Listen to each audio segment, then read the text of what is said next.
नमस्कार, न्यूज़ 24 देख रहे हैं आप और मैं हूँ आपके साथ डॉक्टर मीना शर्मा।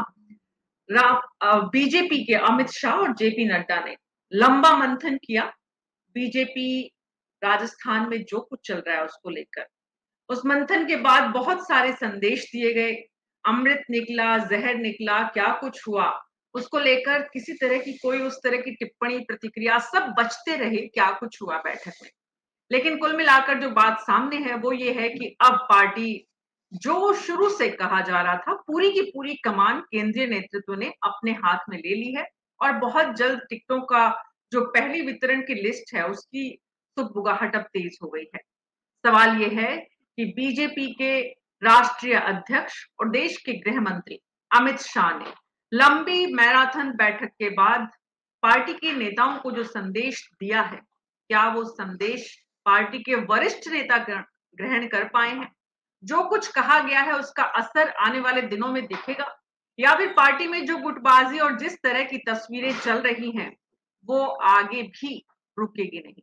आज हमारे खास मेहमानों के साथ विस्तार से इसी पर चर्चा करेंगे। हमारे साथ राजीव तिवारी जी वरिष्ठ पत्रकार हैं, श्याम सुंदर शर्मा जी वरिष्ठ पत्रकार, ज्योति मिश्रा बीजेपी से और राजेश कटारा कांग्रेस से हमारे साथ शामिल है। आप सभी का बहुत-बहुत स्वागत है। ज्योति मिश्रा जी, क्या कुछ कहा गया, क्या संदेश दिया गया? आपके पास भी जरूर संदेश की कॉपी तो पहुंची होगी कि क्या बताना है मीडिया में। देखिए, जिस तरह से चुनाव से संबंधित चुनाव आयोग जब चुनाव पास आते हैं तो चुनाव आयोग अपनी तैयारी करती है, स्थानीय प्रशासन चुनाव को लेकर के अपनी तैयारी करते हैं। वैसे राजनीतिक पार्टियां भी आपस में विचार विमर्श करते हैं। विचार विमर्श करके, क्योंकि भारतीय जनता पार्टी हमारी जो पार्टी है वो सामूहिक निर्णय लेती है, तो सामूहिक बैठकर विचार विमर्श करते हैं और उसमें उस तथ्यों के आधार पर कि कहाँ पर हमारी सीट बीजेपी के पक्ष में है, अच्छी है, कौन इसके लिए सही और मजबूत जो कैंडिडेट हो सकते हैं, इन सब चीज़ों पर चर्चा होती है। और वो सामान्य सी चर्चा थी। स्थानीय मुद्दों पर, चुनाव से संबंधित आगामी जो विचार है, परिस्थितियों पर, क्षेत्रीय जो समीकरण है समाज में व्याप्त, और वर्तमान में जो राजस्थान की परिस्थिति है, जो सुरक्षा को लेकर के, महिला सुरक्षा को लेकर के, अन्य मुद्दे भी हैं, क्षेत्रीय मुद्दे, उन सभी चीज़ों पर विचार विमर्श हुआ। वो हमारे बड़े लीडर हैं और बहुत सम्मानित हैं, और उनके मार्गदर्शन में हम चुनाव लड़ेंगे। तो इन सभी विषयों पर मिलाकर चर्चा हुई और हम चुनाव के लिए तैयार हैं, क्योंकि हमें बहुत ज़्यादा मेहनत करने की ज़रूरत इसलिए नहीं पड़ेगी क्योंकि गहलोत सरकार ने जो पिछले 4.5 साल में जो भी अपना काम किया और जो जनता के बीच में अपना पक्ष रखा है, अपने कार्यों के रूप में, सुरक्षा के रूप में, हत्या के रूप में, भ्रष्टाचार के रूप में, तो बहुत ज़्यादा हमें विचार और मंथन करने की कोई आवश्यकता भी नहीं है, क्योंकि जनता जिस तरह से, जनता का हमारे परिवर्तन यात्राओं में जो 10,000 किलोमीटर तक हमने तय किया, उसमें जो जन सैलाब हमारे साथ था, तो हमें उससे हमारा परिणाम हमें स्पष्ट दिख रहा है। तो इस तरह से हम तैयार हैं और हमारी सरकार निश्चित रूप से आ रही है। ज्योति मिश्रा जी चिंतित नहीं है बिल्कुल भी राजेश कटारा जी, और ऐसे में जब देश के गृह मंत्री से लेकर पार्टी के राष्ट्रीय अध्यक्ष तक, जब स्वाभाविक है पार्टी पूरी तरह से तैयारी की प्रक्रिया में जब यहाँ बैठकर मैराथन बैठ के कर रहे हैं, आपके यहाँ वैसी तस्वीर नहीं दिख रही है। आप लोग, आत्मविश्वास आपका ज्यादा है या फिर बीजेपी का? ये तो बीजेपी बताएगी, बीजेपी के ज्यादा आत्मविश्वास है। जो परिवर्तन यात्रा में जो असली डांस परोसे जा रहे हैं, उनके भरोसे सरकार बनाना चाहते हैं या भाषणों के भरोसे सरकार बनाना चाहते हैं।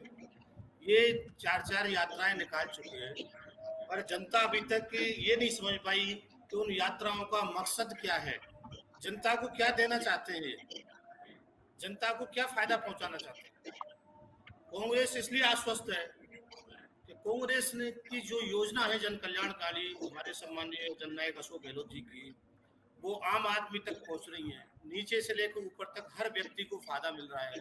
25 लाख रुपए का चाहे वो इलाज हो, चाहे 10 लाख रुपए का बीमा हो, चाहे वो खाद्य फूड सुरक्षा हो, चाहे 125 दिन का जो हम रोजगार दे रहे हैं चाहे वो हो, इस तरह की जन कल्याणकारी योजनाओं को लेकर के हम उनको और आगे बढ़ाना चाहते हैं, चाहे 100 यूनिट बिजली फ्री दे रहे हैं। मतलब ये हर आदमी को हम मतलब उसको फायदा पहुंचाना चाहते हैं। हर आदमी खुश है, सब खुशहाल हैं, सब कांग्रेस की तरफ देख रहे हैं, क्योंकि इनके जो केंद्र के और राज्य में भी सरकार आ गई, लोगों को कुछ नहीं मिला, सिर्फ वादों के मुकाबले सिर्फ वादे ही मिलते हैं। अब राजस्थान की जनता इस झांसे में नहीं आएगी। परिवर्तन यात्रा में कोई भीड़ जुटाई नहीं हुई। मैंने तो यहाँ तक जी सुना है हम लोगों ने कि इनको दिल्ली तक तलब किया हुआ है इस बात को लेके कि आपने 5 साल में किया ही क्या है। 5 साल में कोई भी मुद्दा ये जनता के लिए नहीं उठा पाए। अगर आज ये मुद्दा उठाते तो केंद्रीय नेताओं को दिल्ली बार बार तक नहीं तलब आना किया है, दिल्ली तक तलब किया है या दिल्ली यहाँ पहुंच गई है तलब करने के लिए, ये एक अलग विषय है। राजीव तिवारी जी, जो लंबा कल मंथन हुआ है, महामंथन हुआ है, उसकी चर्चा आज सुबह से लगातार बनी हुई है, कल देर रात से लेकर। मंथन में निकला क्या? अमृत किसको मिलेगा, जहर किसके हिस्से?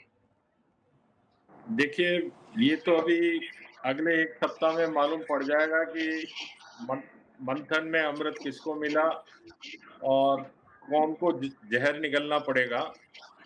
तो लेकिन जो बैठक हुई है उसमें अभी ऐसा कोई बहुत बड़ा इसका कंक्लूजन नहीं निकला है। लेकिन जहां तक है, जो पहली बात तो जो मतभेद है पार्टी में, तो अमित शाह जी और जेपी नड्डा जी ने दोनों ने इसको लेकर मेनली पूरे जो ये करीब 25-27 लोगों को बुलाया था वहां पे, उनकी क्लास लगाई रात को 1:30-2 बजे तक।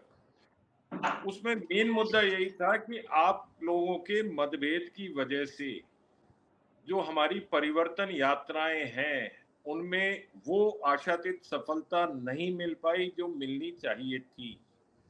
तो उन्होंने इसीलिए और प्रधानमंत्री ने इस चीज को अपनी जो यात्रा थी, जो दीनदयाल उपाध्याय जी के स्मारक पे आए थे वो, उसके बाद दादिया में उन्होंने आम सभा की, तो इस चीज को उन्होंने महसूस किया और इसी वजह से उन्होंने जाते ही अपने दोनों शीर्ष नेताओं को, पार्टी अध्यक्ष और गृह मंत्री, जो कि दोनों विश्वास पात्र हैं प्रधानमंत्री के और सबसे बड़े सिपहसालार हैं उनकी टीम के, उन दोनों को उन्होंने तत्काल यहाँ भेजा और उनको कहा कि भाई आप वहां जाकर तत्काल ये सारी चीजें ठीक करो, वरना हमको चुनाव में नुकसान होगा। और यही वजह है कि आके जो संकेत मिल रहे हैं यहाँ पे एमपी वाला फार्मूला यहाँ भी लागू होगा। कुछ सांसदों को और केंद्रीय मंत्रियों को स्पष्ट संकेत दे दिए गए हैं कि आप अपनी तैयारियां कीजिए, आपको चुनाव लड़ना पड़ सकता है। और यही वजह है कि जब कुछ नेता वहां से निकले बैठक से तो वो काफी मायूस से भी नजर आ रहे थे। हालांकि उन्होंने बाद में प्रेस के सामने कोई ऐसी बात नहीं करी, कुछ नहीं करी, लेकिन नड्डा जी और शाह साहब ने दोनों को, इन लोगों को, सबको स्पष्ट कर दिया कि जो भी चुनाव लड़ा जाएगा वो केंद्र के नेतृत्व में ही लड़ा जाएगा। दूसरा, हम जिसको कहेंगे वो चुनाव लड़ेगा, जहां से कहेंगे वहां से लड़ेगा। पार्टी में अनुशासन बना के रखना है, सबको मिलकर लड़ना है, नहीं तो कार्रवाई के लिए तैयार है। ये स्पष्ट संकेत दिए गए हैं। और ये जो संकेत, हाँ जी, हाँ, और इसके अलावा जो एक चीज और निकलकर सूत्रों के द्वारा आई है वो ये है कि अभी तक जो भ्रष्टाचार, कुशासन, एंटी इनकम्बेंसी और इसकी बात भाजपा के नेता लगातार कर रहे थे कि इसके जरिए हम चुनावी नैया को पार कर जाएंगे, तो शाह साहब और नड्डा जी की जो पूरी बैठक का जो लबोलबाब निकल कर आ रहा है उसमें ये भी है कि कहीं ना कहीं देर सवेर मुद्दे भी बदलेंगे जी, क्योंकि उन मुद्दों के जरिए भीड़ नहीं जुटा पाए हैं। जो प्रधानमंत्री की यात्रा में भी हमने जिस तरह से देखा था, पूरे भाषण के दौरान प्रधानमंत्री को बीच में जनमानस को, जो वहां जनता रैली में मौजूद थी, उसे रोकना पड़ा था कि आप प्लीज रुक जाइए, जहां पर हैं वहीं पर।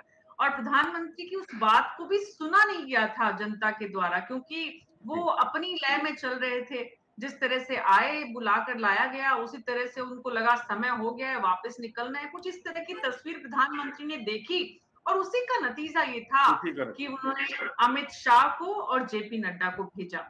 श्याम सुंदर शर्मा जी, कहा यह भी गया कि कुछ लोगों को बड़ी डांट पड़ी है, आप गुटबाजी कर रहे हैं, इस तरह से आप मत करिए और अपने अपने विधानसभा क्षेत्र में तैयारी करिए।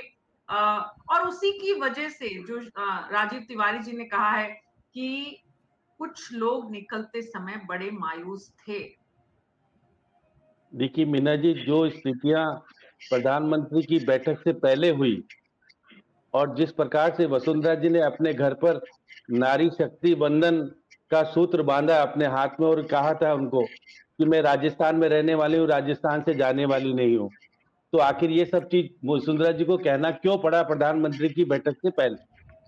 और उसके बाद देखिए दूसरे दिन अगर रामलीला मैदान में उन्होंने महाभारत को याद किया और द्रौपदी का लाज को बचाने वाला कहा, और फिर जब उनके कृष्ण आए तो उनको बचाने के बजाय कह गए कि जो कुछ करना करते रहो, ना अभिवादन स्वीकार किया, ना जाति वक्त ये किया। तो जिस तरह का माहौल आपने देखा, और जब बैठक में ये खुद ही कह रहे थे 5 लाख आएंगे, 10 लोगों का इन्होंने ही दावा किया था, आए कितने? आए तो 1 ही लाख।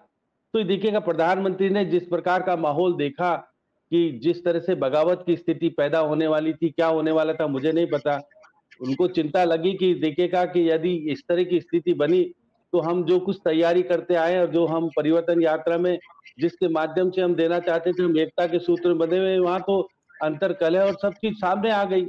और देखिए नारी का शक्ति का बंधन करने आए थे, जो नारी यहाँ पर राष्ट्रीय उपाध्यक्ष के रूप में बैठी हुई थी उसको तो साथ में लिया भी नहीं, प्रदेश अध्यक्ष को साथ में लिया।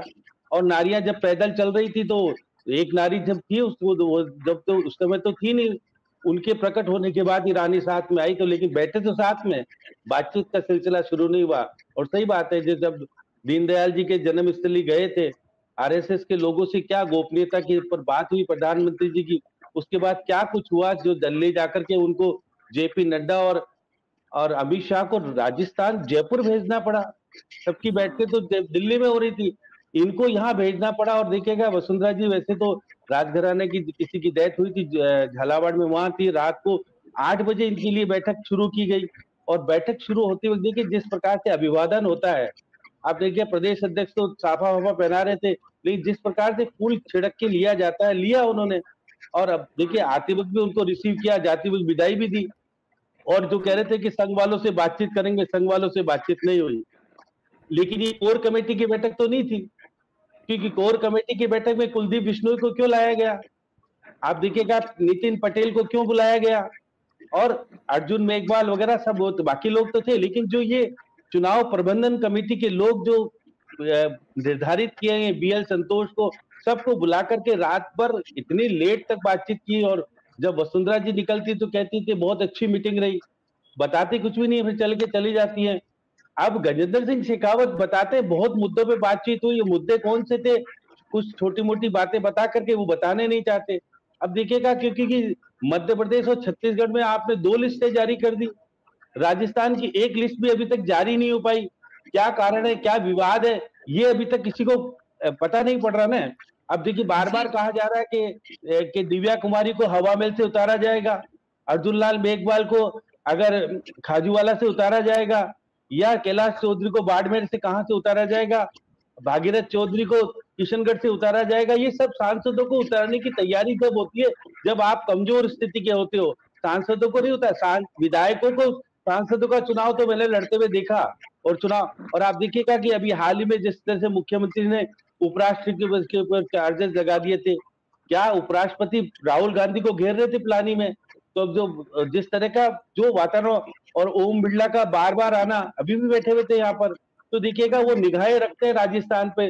तो राजस्थान में जो कुछ घट रहा है और क्या हुआ, अब बाद में कहा गया कि देखिएगा कि उन्होंने फटकार लगाई, फटकार तो वहां से भी लगा सकते थे, लेकिन फटकार नहीं लगाई, क्योंकि 2 अक्टूबर को फिर प्रधानमंत्री जी सावरिया सेठ आ रहे हैं। फिर उनकी बैठक में जिस प्रकार से जयपुर में देखने को मिला, क्या वो चीज सावरिया सेठ में देखने को मिलेगी क्या? क्योंकि प्रदेश अध्यक्ष का लोकसभा क्षेत्र है, हो सकता है वहां पर भीड़ इकट्ठी हो जाए कि उन्होंने विश्व रिकॉर्ड कई बनाए। लेकिन जो जयपुर में कह करके बोल रहे थे कि एक बूथ से 10 लोगों को ला करके हम वोट दिखाएंगे, वो चीज दिखी नहीं। पता नहीं क्यों नहीं दिखी, मुझे नहीं पता क्या कारण रहे, लेकिन जिस प्रकार से प्रचारित किया जा रहा है हमारी पार्टी तो चुनाव जीत रही है, तो फिर ये सब चीजें घटित क्यों हो रही है? आपको जयपुर आकर के क्यों पार्टियों के साथ बैठ करके बातचीत करनी पड़ रही है? लोगों को कहना पड़ रहा है क्या हो रहा है, कैसे हो रहा है? और देखिएगा बीजेपी कार्यालय के बाहर पहली बार धरना हुआ, नारेबाजी हुई, किसके खिलाफ हुई? अजमेर की दक्षिण की विधायिका अनीता बघेल, आपको तो पता है, उसके खिलाफ नारेबाजी हुई और उस कारण से बीजेपी के मुख्यालय में बैठक कैंसिल कर दी गई। कहा नहीं यहाँ मत लाओ, यहाँ तो ये लगेगा कि जेपी नड्डा का और अमित शाह का विरोध हो रहा है। तो इस तरह की घटना होने के बाद आपने ललित होटल में बैठ करके बैठक की, कभी बीजेपी के कार्यालयों की बैठक की मैंने तो नहीं सुना कि अब तक तो अमित शाह हमेशा से बीजेपी कार्यालय, क्योंकि कॉर्पोरेट दफ्तर है, अच्छा दफ्तर है, अच्छी व्यवस्था है, हमने क्यों ललित होटल को उपयोग किया गया? तो ये बात सही कि और बताते हैं कि शुरुआत में तो दिया कुमारी आके मिलके गई थी, बैठक में तो शामिल नहीं हुई, लेकिन ये सब सिर्फ करना, ये इसका मतलब है कि स्थिति ठीक नहीं है, गंभीर है। अब गंभीरता को कौन कितना मान रहा है नहीं मान रहा है, ये तो जब पहली लिस्ट आएगी ना, अभी तक तो क्योंकि मंथन हो रहा है, क्या आज रात को या कल तक आएगी या फिर वो 1 अक्टूबर को दिल्ली में कोई बैठक हो रही है चुनाव समिति की, उसके बाद आएगी, तो मालूम पड़ेगा कि वसुंधरा जी को जो कुछ आश्वासन दिया, जो कहा कि भाई ठीक ठाक हो जाएगा, वो ठीक ठाक की स्थिति अभी कहने की स्थिति नहीं। अभी वसुंधरा जी ने कहा हाँ बातचीत हुई है। और देखिए ये भी बात सही है, जब शिवराज सिंह को चुनाव लड़ाने की बात नहीं है, रमन सिंह को चुनाव लड़ाने की बात नहीं, तो फिर वसुंधरा जी को चुनाव क्यों लड़ाया जाएगा? फिर कहा गया कि अपने बेटे को चुनाव लड़ाओ और उस बेटे को जिताओ और फिर देखी जाएगी, अगर कुछ होगा तो देखेंगे, पार्टी निर्णय करने वाली है। तो ये सब चीज की स्थिति निश्चित तौर पर एक अलग स्थितियां पैदा करती है। गजेंद्र सिंह शेखावत कहते तो है, गजेंद्र सिंह शेखावत को क्या चुनाव लड़ाया जाएगा क्या? ये सब चीजें कुछ दिन बाद क्लियर होगी तो मालूम पड़ेगा कि बीजेपी की स्थिति ठीक है या नहीं है। ज्योति जी कह रही थी हम गंभीर लोग हैं, गंभीर चर्चा करते हैं। ज्योति मिश्रा जी, पार्टी की ये जो स्थिति है, पार्टी के लिए आज जिस तरह की चर्चाएं हो रही हैं, जिस तरह की बातें हो रही हैं, जिस तरह के सवाल उठ रहे हैं, जिस तरह की आंतरिक गुटबाजी दिख रही है, ये पार्टी के लिए अच्छी स्थिति तो नहीं है। देखिए, चुनाव कौन लड़ेंगे, टिकट किनको दिया जाएगा, ये केंद्रीय चुनाव समिति, संसदीय बोर्ड तय करता है। दूसरी बात, ये जो बातें आ रही हैं कि वसुंधरा जी हमारी आदरणीय हैं, राष्ट्रीय हमारी नेता हैं और हम सभी उनका बहुत सम्मान करते हैं, वो सम्मानीय हैं। और अभी जब दोनों आए थे हमारे बड़े लीडर दिल्ली से, तो वो छोड़ने भी गई एयरपोर्ट तक, वो लाने भी गई थी, वो हमारे परिवर्तन यात्रा में भी शामिल हुई, वो हमारे हर एक बड़े प्रोग्राम में शामिल होती। छोटे छोटे कुछ प्रोग्रामों को छोड़ दे, कुछ कार्यक्रम ऐसे होते हैं जहाँ पे वो नहीं पहुंच पाती, उन सभी में वो नजर आई हैं, वो बैठी हैं। फिर हमारे यहाँ जो भी निर्णय होते हैं वो बड़े से लेकर छोटे सभी एक पूरी टीम बनती है, बैठते हैं, चर्चा करते हैं और फिर किसी निर्णय तक पहुंचते हैं। अभी यह निर्णय तय हुआ ही नहीं है कि कौन चुनाव लड़ेंगे, कहाँ से किनको टिकट दिया जाएगा, क्या संसद लड़ेंगे, यह सब अभी कुछ भी क्लियर नहीं हुआ है, यह तय भी नहीं हुआ है। इन सभी पर मंथन हो रही है, चर्चा चल रही है। जिस तरह से कांग्रेस में आला कमान द्वारा निर्देश जारी कर दिया जाता है, उस तरह का कोई दृश्य हमारे यहाँ आपको देखने को नहीं मिलेगा इस पार्टी में। दूसरी बात, मैं आपको श्याम सुंदर जी भाई साहब, मैं आपको एक चीज बोलना चाहूंगी, जो कि मैं भी वहाँ पे जब हमारे यशस्वी प्रधानमंत्री जी आए थे जयपुर, तो उन्होंने जो भीड़ को लेकर के जो बात कही थी कि जो जहां है वहां रुक जाए, तो मैं आपको ये बताना चाहूंगी कि पांडाल पूरी तरह से भर चुका था और लोग बाहर से अंदर आने के लिए परेशान हो रहे थे। तो हमारे यशस्वी प्रधानमंत्री जी ने उनसे हाथ जोड़कर निवेदन किया कि आप जहां हैं वहीं रुकिए। वह जन सैलाब, क्या आपको नहीं लगता कि वह जन सैलाब हमें कुछ संदेश दे रहा है, महापरिवर्तन का संदेश? और जिस तरह से अशोक गहलोत जी जो अपनी यात्रा निकाल रहे हैं, एकला चलो के सिद्धांत पे, उनके साथ कोई नेता नजर नहीं आते हैं। एक तरफ हमारे यहाँ जब एक छोटी सी भी बैठक होती है तो सारे बड़े लीडर्स आपको नजर आते हैं, बड़े से लेकर छोटे सभी, सभी स्तर के नेता, जो स्थानीय नेता होते हैं, वो भी वहाँ पे बैठते हैं। और एक तरफ जो मुख्यमंत्री हैं कांग्रेस के, वो एकला चलो के सिद्धांत पे अकेले अकेले चल रहे हैं कि कहीं उसमें जो है पायलट जी ना आ जाए, कोई और ना आ जाए। जो इनकी अंदर की जो राजनीति चल रही है, जो टूटी फूटी आपकी हुई जो लिस्ट कब इनकी आएगी बड़ी ज्योति पार्टी मिश्रा चल जी? रही है। ज्योति मिश्रा जी, आपकी पहली लिस्ट कब आएगी? आपकी पहली मैं लिस्ट पहले कब बात पूरी आएगी? कर लूं। मैं श्याम नहीं, सुंदर उस जी से बात का जो कोई उन्होंने जो औचित्य नहीं बात है। कही, मैं उनका उस जवाब बात का कोई पूरी तरह औचित्य नहीं है ज्योति मिश्रा जी, उस बात का कोई संदर्भ नहीं है यहाँ पर अभी। आज संदर्भ ये है बीजेपी के भीतर जो कुछ चल रहा है, उसका बाहर जो असर दिख रहा है, उससे पार्टी का इस चुनाव से पहले नफा और नुकसान की जो स्थिति है उसका आकलन हो रहा है। आपसे सवाल ये पूछा गया है कि पहली लिस्ट कब तक जारी होगी आपकी पार्टी की? देखिए, पहली लिस्ट जब जारी होगी तो वो आप सभी लोगों तक बहुत जल्दी पहुंच जाएगी। जब भी जारी होगी तो आप सभी के पास पहुंचेगी। और जहां तक बात यह हो रही है कि बीजेपी में कलह चल रहा है या नहीं चल रहा है, वह सबके सामने दिख रहा है। एक पार्टी एकला चलो के सिद्धांत पे चल रही है, पश्चाताप यात्रा निकाल रही है, और अब देवभूमि में भी जा रही है, क्योंकि जो भी इन्होंने 4.5 साल में जो जनता के साथ अन्याय किया है उसका पश्चाताप तो करेंगे, आंसू बहाएंगे देवताओं के ठीक है सामने। राजेश कटारा जी, राजेश कटारा जी, ठीक है ज्योति मिश्रा जी, राजेश कटारा जी। हमारे भारतीय जनता पार्टी में सामूहिकता से निर्णय लेते हैं। कमल फूल हमारा नेतृत्व कर रहा है और कमल फूल ही हमारा मार्गदर्शक है। उसको हम नजर में रख के, और ऐतिहासिक जीत होगी। मैं दावे के साथ कह सकती हूँ आपको मीना जी कि इस बार जिस तरह से राजस्थान की जनता त्रस्त हो चुकी है इस सरकार से, इस प्रशासन से, हमारी ऐतिहासिक जीत होने वाली है। और यह आप लोगों के सामने है, जिस तरह से जनता का रुख है कि अशोक गहलोत जी परेशान हो रहे हैं, ये यात्राएं हैं। और दूसरी बात, हमारे यहाँ जो उपराष्ट्रपति हैं वह बहुत सम्मानित हैं हमारे लिए, और जिस दायित्व पर वो बैठे हैं उनके लिए जिस तरह का कटाक्ष किया जा रहा है, यह अनुशासनहीनता की पराकाष्ठा है।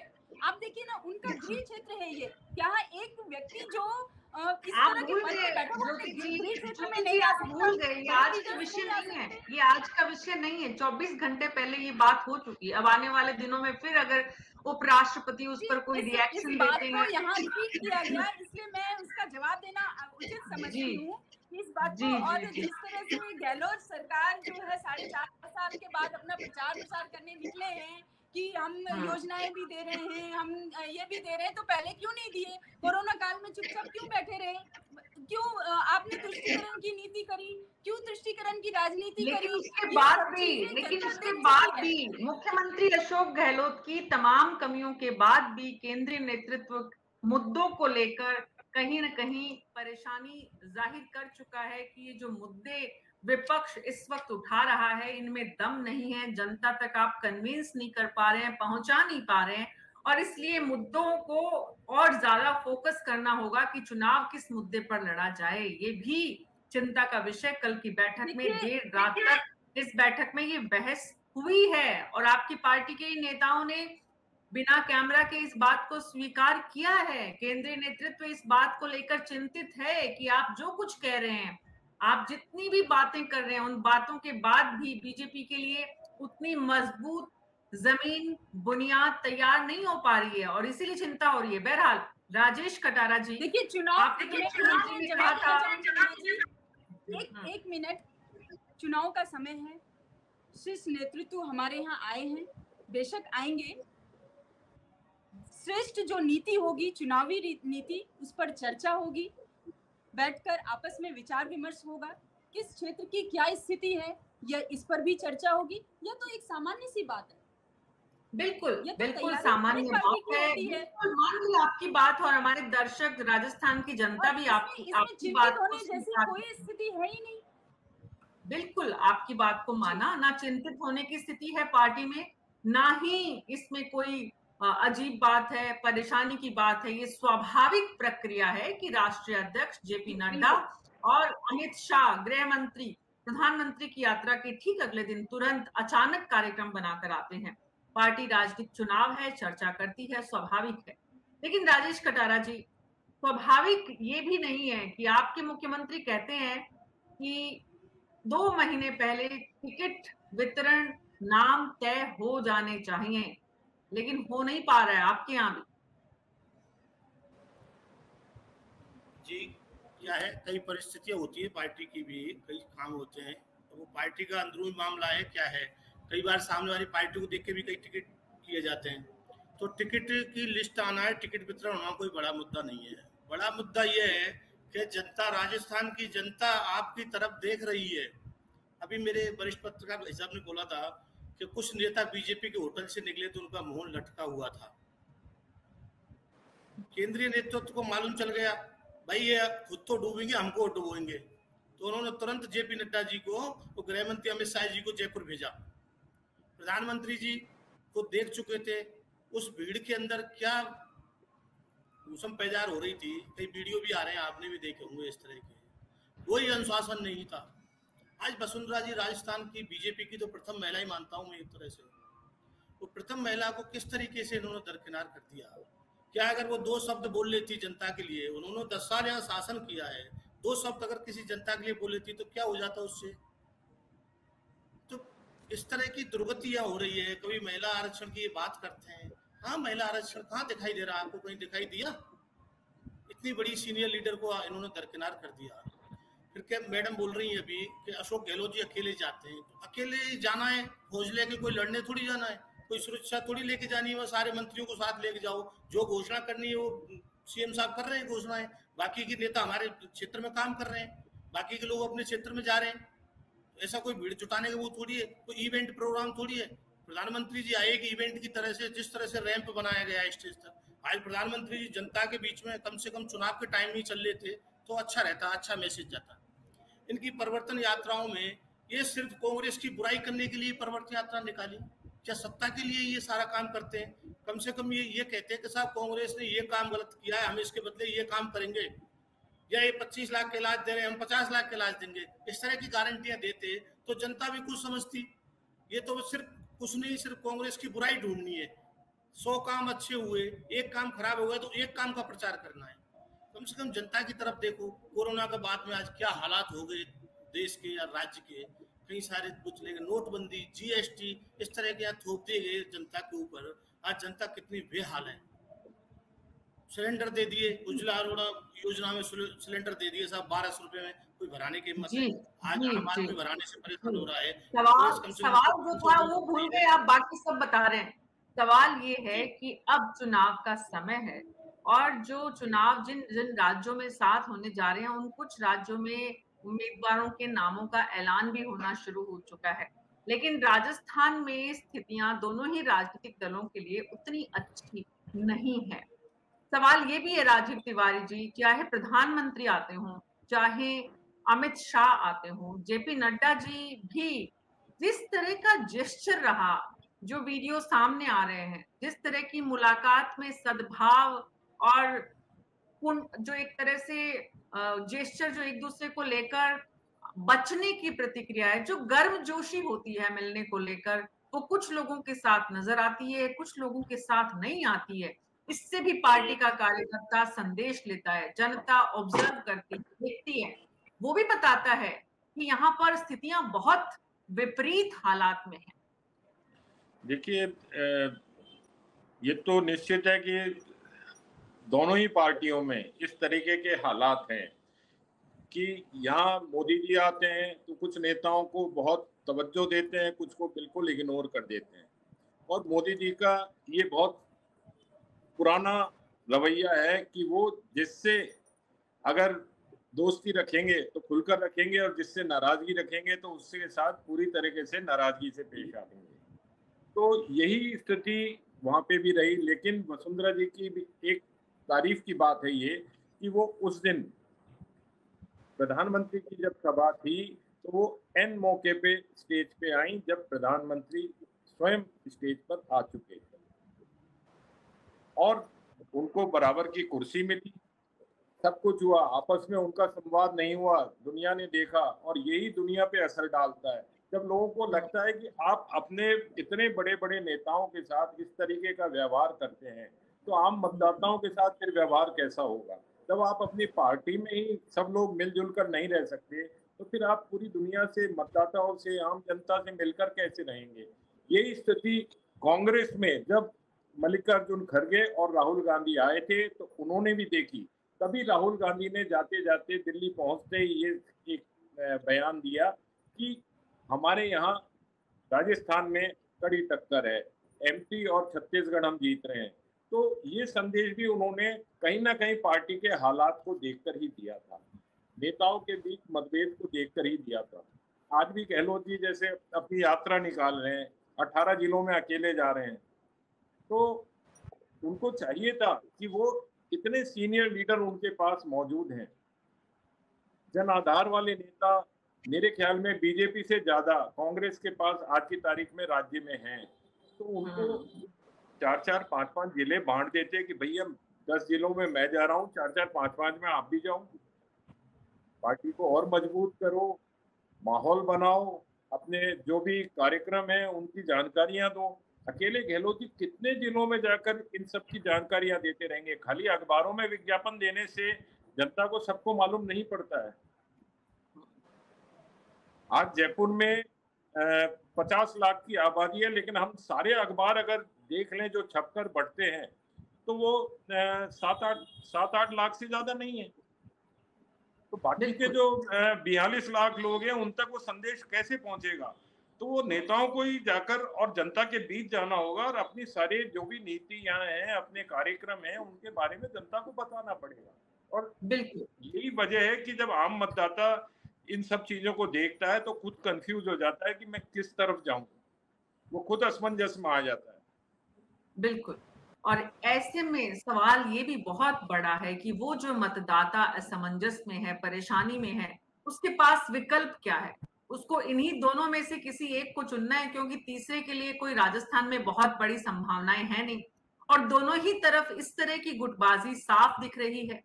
श्याम सुंदर शर्मा जैसे जैसे धीरे धीरे यूपी में कांग्रेस और बीजेपी थे, लेकिन बाद में समाजवादी पार्टी, बसपा और दूसरी पार्टियां निकल के आई, तमिलनाडु में आई और दूसरे प्रदेश हैं वहां पर नई नई पार्टियां निकल के आई। तो यहाँ भी धीरे धीरे अगर यही माहौल रहा तो कुछ क्षेत्रीय पार्टियां जो हैं वो आगे बढ़कर और जनता उनमें से ज्यादा लोगों को चुनकर आएगी, जिससे कि उनको ये तो रहेगा कि किसी की भी एक की यहाँ पर जो डिक्टेटरशिप है या दादागिरी है वो नहीं चल पाए। आम जनता अब ये भी सोचती है कि हम ऐसी सरकार को चुने जिसके अंदर हम चाहें तो उन पर, अपने नेताओं पर दबाव भी बना सके अपनी मांगों को लेकर या अपनी सहूलियतों को लेकर। लेकिन आज की स्थिति तो ये है कि बड़े बड़े नेता खुद दबाव में हैं, खुद अपने लिए, अपने सीट को लेकर, अपने विधानसभा क्षेत्र को लेकर दबाव अपनी पार्टी पर बनाने की स्थिति में नहीं है, या अपनी बात कहने की स्थिति में नहीं है। और दोनों ही तरफ ये हाल है। मुश्किल ये भी है श्याम सुंदर शर्मा जी कि राजस्थान में अभी कोई तीसरे मोर्चे की या तीसरे विकल्प की जो तस्वीर उभरनी चाहिए वैसा नेतृत्व भी नजर नहीं आ रहा है। हनुमान बेनीवाल को भी तीसरा चेहरा मान ले राजस्थान की जनता, ऐसा ना उन्होंने भरोसा दिया, ना विश्वास दिया, ना आत्मविश्वास दिया। अभी राजस्थान की जनता के सामने ये दो ही विकल्प हैं, और इन दोनों विकल्पों की जो तस्वीर इस वक्त दिख रही है तो स्थिति प्रदेश की जनता के लिए भी कोई बहुत अच्छी नहीं है। देखिए मीना जी, निश्चित तौर पर वर्तमान स्थिति में जो दोनों पार्टियों के अंदर अंतर्कलह की स्थिति व्याप्त है, उससे निश्चित रूप से कार्यकर्ता भ्रमित हैं। अभी ज्योति जी बार बार कह रही थी, प्रधानमंत्री जी कह रहे थे अंदर आ जाओ, 65,000 कुर्सी लगा दी गई थी। अब उसके बाद कितने लोग बाहर रहते ये भी पता है आपको। कुर्सी लगाने का मतलब क्या होता है मीना जी, आपको भी पता है कि हम जगह 4 व्यक्ति की कुर्सी, एक व्यक्ति 4 व्यक्तियों की जगह 2 व्यक्ति खड़े हो सकते हैं, इस तरह से। तो उन्होंने जो कुर्सी लगा करके खेल करा जाता है कि जनता कम आएगी पता है, इसलिए हमको कुर्सी लगाओ। नहीं तो कुर्सी नहीं लगाई जाती थी पहले, और बैठते थे और मालूम पड़ता था हुजूम। और ये बार बार पुलिस वालों के ऊपर सारे आज नेता आरोप लगा रहे थे, कांग्रेस के एजेंट हो, हमारे लोगों को आने नहीं दे रहे हो।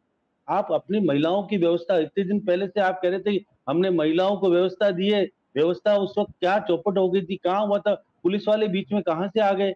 इतने कमजोर हो गए कि आप लोग, आपकी व्यवस्थाएं इतनी चरमरा गई थी। अब देखिए, महिला शक्ति बंधन करने आ रहे हो और आप पैदल चल के साथ नहीं चल सकते हो। आप बैठे हो बड़ी वाली उस गाड़ी में और प्रदेश अध्यक्ष को साथ बैठा के रखते हो, एक राष्ट्रीय स्तर की नेता जो बैठी है उसको लगाते नहीं हो साथ में, वंदन तो करना नहीं है आपको, आपको अपना वंदन कराना था क्या? आप महिला वंदन की बार बार बात कर रहे थे, महिला वंदन करके जाते, कह के जाते मैं वसुंधरा जी आपको पसंद नहीं करता इसलिए मैं किसी नए को नेतृत्व दूंगा। आपने दो को तो संचालन करा ही रखा था, एक संचालन, एक राजघराना दूसरे राजघराने को जवाब देने के लिए तैयार है ना। तो इसलिए ये कहना ठीक नहीं है कि सब कुछ ठीक ठाक है और हम जीत के आ रहे हैं, प्रचंड बहुमत जीत रहे हैं।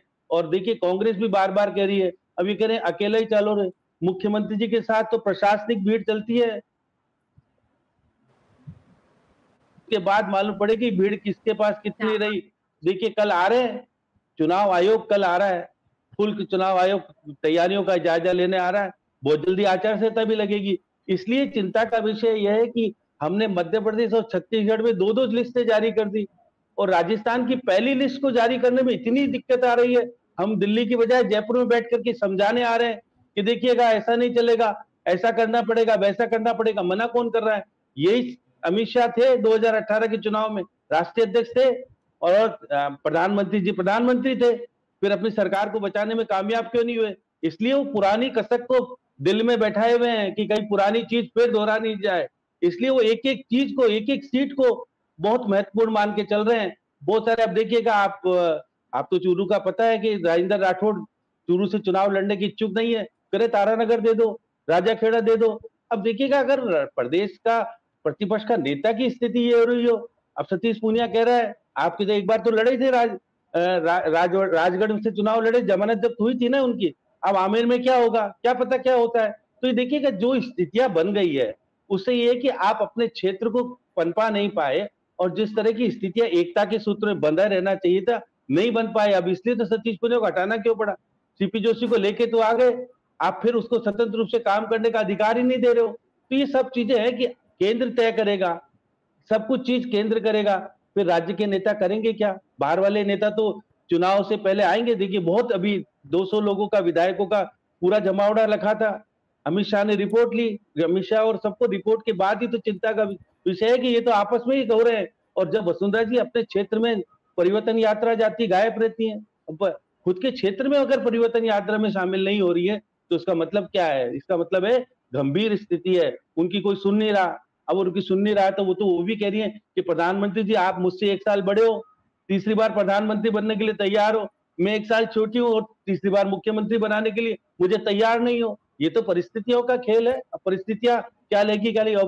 अब हमारे मुख्यमंत्री जी तो चौथी बार भी तैयार है। अब सचिन पायलट उनके बीच में भी विवाद का विषय, इसलिए मधुसूदन मिस्त्री को लगाया गया।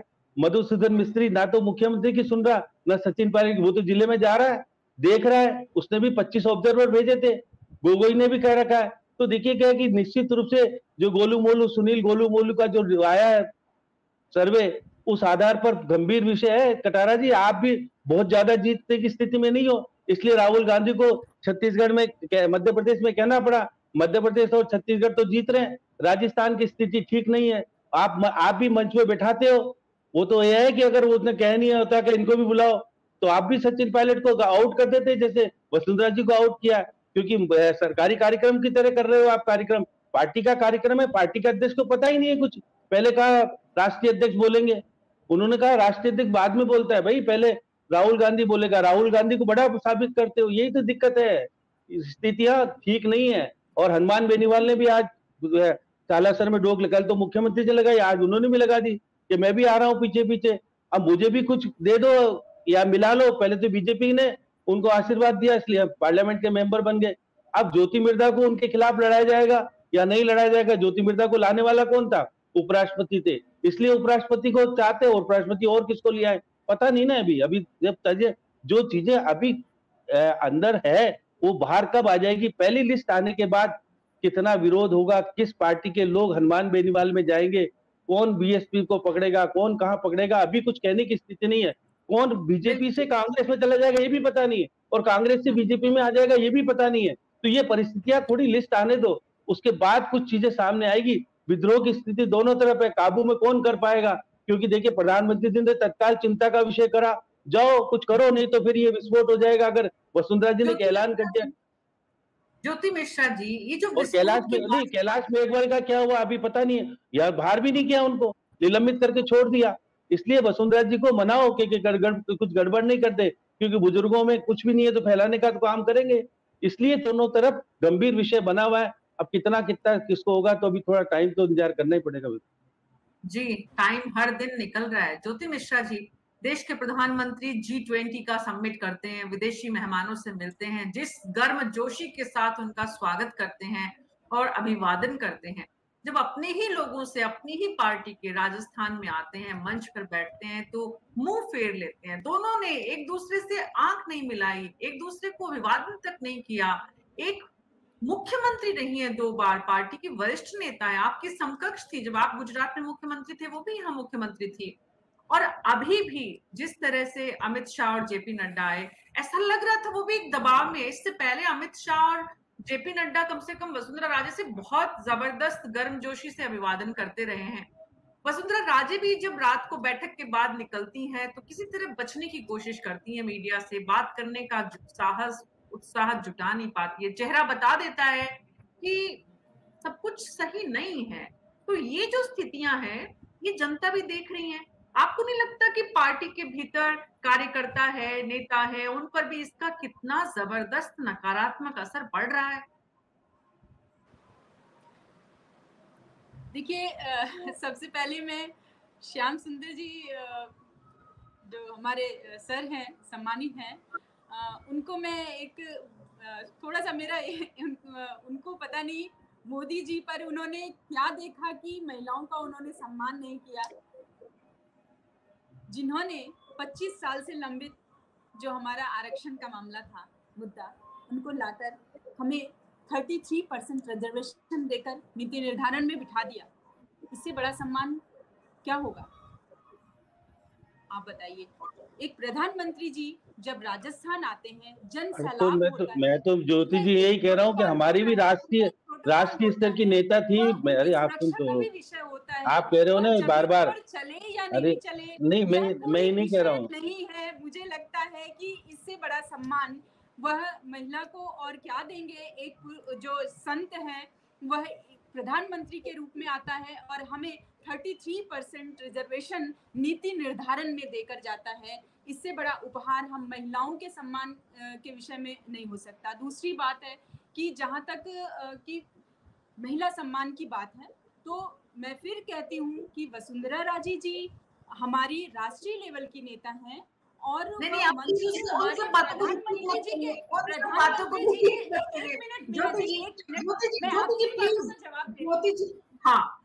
आपकी बातों का जवाब दे रही हूँ। वह समकक्ष बैठती हैं मंच पर, मंच के चारों तरफ जन सैलाब होता है। हम जनता से मिलने आए हैं, जनता को अपनी बात कहने आए हैं, जनता से रूबरू होने आए हैं, आपस में विचार विमर्श करने के लिए तो बैठक रखी गई। वसुंधरा जी जो हमारी बहुत बड़ी लीडर हैं, उनके साथ घंटों बैठकर चर्चा हुई। वह मंच था, मंच में बराबर समकक्ष का बैठ करके उनसे चर्चा करने का वह जो है स्टेज नहीं था। वह था जनता को कहने, जनता को सुनने और बताने कि हम एक हैं। एकता का जो सूत्र उस मंच पर आपको दिख रहा होगा, वह स्पष्ट आप फोटोग्राफ निकाल करके देखें कि उसमें कौन कौन बैठे हैं। स्थानीय नेता भी बैठे हैं, विधायक भी बैठे हैं, हमारे संगठन के भी बैठे हैं, राष्ट्रीय नेता बैठी हैं, हमारे जो जिनका जनाधार है वह भी बैठे हैं, केंद्र के मंत्री भी बैठे हैं। सबको समान दर्जा दे करके मंच पे बिठाया गया। इससे ज्यादा सम्मान क्या चाहिए। दूसरी बात, अनुशासनहीनता की बात कह रहे थे राजेश जी, तो मैं ये कहना चाहती हूँ कि हमारे यहाँ ऐसा नहीं होता कि राष्ट्रीय अध्यक्ष के नाम की घोषणा हुई और जो राष्ट्रीय अध्यक्ष बनने वाले हैं उन्होंने ही पार्टी के साथ बगावत कर दी। हमारे यहाँ कभी ऐसी अनुशासनहीनता नहीं हुई है। जो अनुशासनहीनता की बात कह रहे हैं उनको ये समझना चाहिए कि उनकी पार्टी में जो राष्ट्रीय अध्यक्ष की नाम की घोषणा होती है और वो बगावत कर जाता है पार्टी से। इससे थोड़ा सा दर्पण में खुद को देख करके ही फिर बात करनी चाहिए, मुझे ऐसा लगता है कि ये। और दूसरी बात, जनता देख रही है, जनता देख रही है, जनता जागरूक है।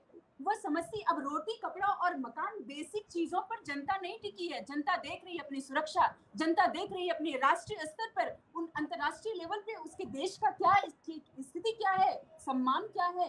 G20 होता है, कौन कौन देश के नेतृत्व करने वाले लोग आकर मोदी जी को गले लगाते हैं। वो सिर्फ मोदी जी को गले नहीं लगाते हैं, हमारे जो पूरे देश के लोग हैं वो गदगद हो जाते हैं, उनकी आत्मा प्रफुल्लित हो जाती है जब एक लीडर, अमेरिका जैसा राष्ट्र है, उसका लीडर आकर के गले लगता है और सम्मान देता है। तो क्या आप पार्टी से, अपने निजी विचारों से थोड़ा सा दरकिनार करके सोचिए, क्या आपका मन प्रफुल्लित नहीं होता?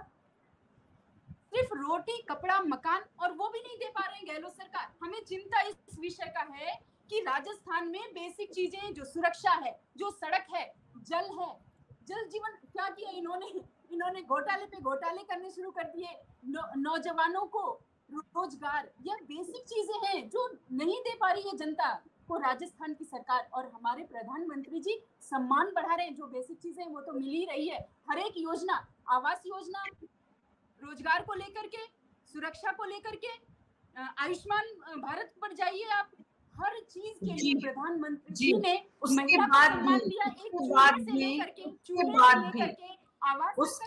भी तमाम आपके जो है वह जन जन का नेता है, जन जन के लोग उनको चाहते हैं। और जब हमारी सरकार आएगी तो हम महिला सुरक्षा देंगे, बिल्कुल देंगे, क्योंकि हम देख रहे हैं कि किस तरह से कुएं से एक 15 साल की बच्ची को निकाला जाता है। आप मीना जी, ये कोई छोटी बात नहीं है, यह बात सिर्फ कहने की नहीं है। इसको एक बार महिला होने के नाते महसूस करिए कि क्या गुजरती होगी उन परिवार वालों पर, जब हम रोज ये खबरें पढ़ते हैं कि एक 15 साल की बच्ची है, उसके साथ सामूहिक बलात्कार हो गया और उसको कुएं में डाल दिया गया, उसको जला दिया गया। क्या गुजरती है उस परिवार पर? ये कोई छोटी बात नहीं है। और मैं तो कहती हूँ, और सारे मुद्दों को छोड़ दीजिए, आप महिला सुरक्षा पर सिर्फ आइए तो आपका मन नहीं करेगा कि कांग्रेस सरकार को एक भी वोट दिया जाए। और लेकिन उसके बाद भी कदापि भी रिपीट नहीं होना चाहिए, ना होगी। जनता पूरी तरह से नकार चुकी है, इस बात को इन्हें स्वीकार ही कर लेना चाहिए। जी राजेश कटारा जी, मैं कह रहा ज्योति जी, 2013 में डबल इंजन की सरकार बनी थी। 2.5 साल तक तो प्रधानमंत्री और मुख्यमंत्री के बीच में बातचीत ही नहीं होती थी, वो भी सरकार थी ना डबल इंजन की। अब कौन सी नए डबल इंजन की सरकार का नेतृत्व किसको दोगे, निर्णय नहीं है ना। राजस्थान में प्रधानमंत्री जी तो राज करेंगे नहीं। सरकार देखनी है ना आपको, डबल इंजन देख ली ना 2013 में। अरे मैंने तो राजस्थान में देखी, आप बाहर क्यों जाएंगे? हम तो राजस्थान की बात कर रहे हैं। अरे आप राजस्थान की बात करो ना, कहाँ की बात कर रहे हो? प्रदेश को, अरे उत्तर प्रदेश में अभी हाल ही में, अरे एक आप सुन लीजिए, अभी सुनिए मेरी बात सुनिए। अरे उत्तर प्रदेश की बात सुन लीजिए। अभी प्रधानमंत्री यहाँ देखिए, केंद्रीय नेतृत्व ने कहा था इनको कैबिनेट मंत्री बना दो, मना कर दिया मुख्यमंत्री जी ने उत्तर प्रदेश के। अभी ठीक ठाक स्थिति नहीं है पहली जैसी, अभी हालात वहां के भी ठीक नहीं है। अभी आपको थोड़ा और टाइम गुजरने दो, फिर मालूम पड़ेगा क्या हो रहा है। क्योंकि आप राजस्थान की बात कर रहे, इसलिए मैं राजस्थान की बात, 2013 में 2018 में कितने लोग बैठे थे सड़कों पर जिस दिन आचार संहिता लगने से पहले? आपने माहौल देखा था ना राजस्थान का, क्या कुछ कहा? और आप गारंटी देते हो क्या एक भी घटना आपके जमाने में नहीं होगी? आप फुल बुलेट प्रूफ तरीके से काम करके बताओगे? ऐसा नहीं है ना, कार्रवाई होती है, हाँ घटना हो रही है, हमारे स्थिति ठीक नहीं है। 9,000 करोड़ खर्च किए हैं G20 में, ऐसे वैसे नहीं किया है। 9,000 करोड़ किसे कहते हैं? 400 से 9,000 करोड़ खर्च किए। और प्रधानमंत्री जी का कोई केवल प्रधानमंत्री जी है क्या? हमारा भी अब प्रतिपक्ष के नेता को भी वो दो, आप राज्यसभा के नेता को ही नहीं बुलाओ। अब ये तो कोई तरीका नहीं है। कोई आपका घर का प्रोग्राम नहीं है, वो देश का प्रोग्राम है, हम सबकी शान है। प्रधानमंत्री जी आपके थोड़ी ना, देश के हैं। तो आप बार बार प्रधानमंत्री जी हैं, प्रधानमंत्री जी हैं, प्रधानमंत्री तो बनते रहेंगे, आते रहेंगे, जाते रहेंगे। ये देश सही रहेगा तो सब कुछ रहेगा। प्रधानमंत्री नरेंद्र मोदी 2014 के चुनाव में जब आए थे, बहुत बड़ी उम्मीदें इस देश के युवाओं में, इस देश के लोगों में उन्होंने जगाई थी। भले ही उसे मार्केटिंग का एक बहुत बड़ा उनका जो तरीका है उसका हिस्सा माना जाए, लेकिन हमने देखा था बहुत बड़ी संख्या उन लोगों की थी जिन्होंने पूरी जिंदगी कांग्रेस पार्टी को वोट दिया, लेकिन नरेंद्र मोदी के नाम पर बीजेपी को वोट दिया। आज वही नरेंद्र मोदी जो परिवारवाद का विरोध करते थे, आज व्यक्तिवाद पर पार्टी को लेकर आ गए हैं। आज बीजेपी कांग्रेस से कहीं ज्यादा व्यक्तिनिष्ठ पार्टी नजर आ रही है। भीतर का क्या यही डर है राजीव तिवारी जी कि वसुंधरा राजे से आज तक, आज ही नहीं, ये अभी चुनाव का अवसर नहीं है, 4.5 साल से ज्यादा समय विपक्ष में रहते हुए और 5 साल सत्ता में रहते हुए वसुंधरा राजे की जब सरकार थी राजस्थान में बहुत काम तो नहीं कर पाई, क्योंकि उनका बहुत ज्यादा समय सिर्फ इसी बात पे निकला कि केंद्र और उनके बीच रिश्ते अच्छे नहीं हैं। दुर्भाग्य की बात ये भी है कि राजस्थान में ज्योति जी अपना ऑडियो प्लीज ऑफ कर लीजिए। जल्दी करो ना यार। ज्योति जी प्लीज अपना ऑडियो ऑफ कर लीजिए। राजस्थान में पिछले 5 साल में जब कांग्रेस की सरकार है तब भी सिर्फ लगातार कांग्रेस के काम से ज्यादा, अभी पिछले कुछ 2, 2.5, 3 महीनों को छोड़ दें, जो ताबड़तोड़ योजनाओं की घोषणा या जो इवेंट मैनेजमेंट के कार्यक्रम सरकार के द्वारा किए गए और जिनमें चेहरा मुख्यमंत्री होते हैं, उसके अलावा जो पूरा समय निकला वो कांग्रेस पार्टी की भीतर की जो गुटबाजी है, क्लेश है, उसी को लेकर चर्चा में रहा। शुरू के साल 1.5 साल तो चर्चा सिर्फ ये रही कि मुख्यमंत्री कितनी बार दिल्ली की यात्रा पर गए, और पिछले साल भर से ये चर्चा है कि मुख्यमंत्री दिल्ली क्यों नहीं जा रहे। राजेश कटारा जी, ये जो नुकसान है पार्टी को, पार्टी का एक सम्मान भी होता है और कांग्रेस सरकार या कोई भी सरकार हो, सरकार के लिए कहीं ना कहीं एक वो भी बनती है, सरकार की पहचान बनती है, सरकार का एक इमेज बनती है। इस सरकार की इमेज सिर्फ ये बनी है कि पहले शुरू के 1.5 साल में दिल्ली की यात्राएं लगाई और उसके बाद दिल्ली जाने से डरते रहे।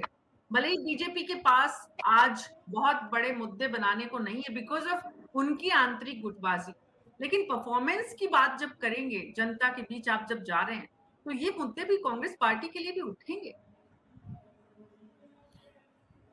देखिए, हमारी पार्टी में कुछ भी हुआ हो, अंदर कलह कुछ भी हुआ हो, पर जो जनता की जो जन कल्याणकारी योजना है वो बिल्कुल नहीं रुकी। अभी हमारी बीजेपी की साथी बोल रही थी महिला सुरक्षा की बात, तो देश का मान और सम्मान बढ़ाया। लोकसभा से 2-3 किलोमीटर दूरी पे जंतर मंतर पे क्या हुआ वो पूरे देश ने देखा, विदेश ने भी देखा, उस पर आज कोई बोल नहीं सकता।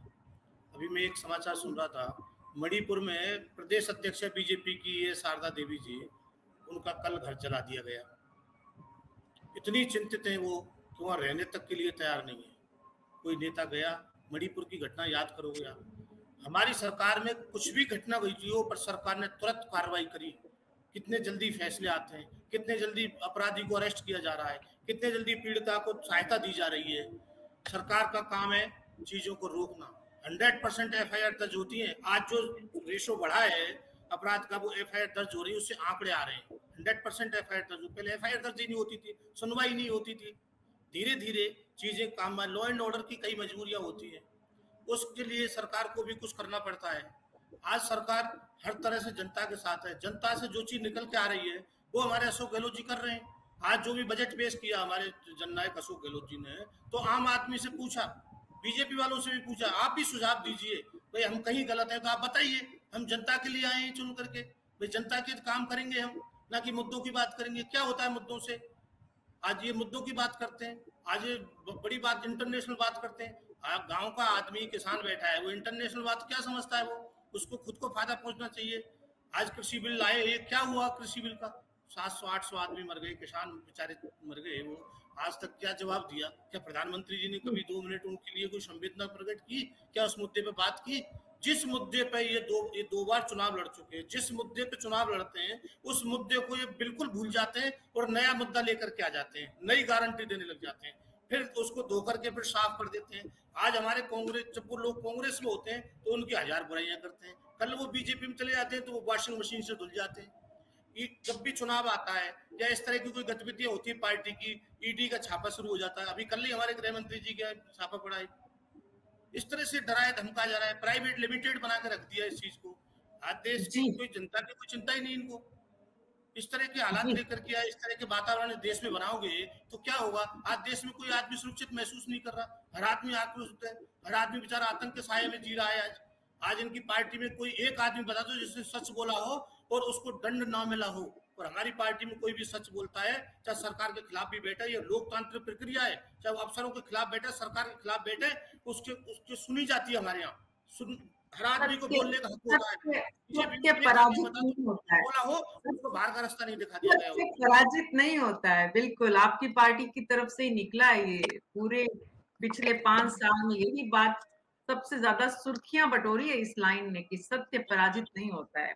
लेकिन राजीव तिवारी जी, मुद्दा ये है कि इस पूरे घटनाक्रम के दौरान जो पिछले लंबे समय से हम देख रहे हैं, और अब क्योंकि चुनाव एकदम मुहाने पर, एकदम नजदीक है, तब बीजेपी का खास करके सरकार विपक्ष में रहते हुए सरकार के खिलाफ मुद्दे बनाना, लहर बनाना, अपने पक्ष में लोगों को लाना, पार्टी के कार्यकर्ताओं को एकजुट करना, इन सब की बजाय पार्टी ने पूरा समय और पूरी ऊर्जा जिस विषय में लगा दी है, उसकी भरपाई अब बचे हुए समय में पार्टी कर पाएगी? देखिए, बीजेपी ने शुरू से ही इस पूरे जो 18 से चुनाव हुए, तो उसमें 2-2.5 साल तो इस बात में गुजार दिए कि हम कैसे ना कैसे एमपी जैसा माहौल यहाँ बना दें, और उसी में कांग्रेस सरकार को भी उलझाए रखा। कभी किसी रिजॉर्ट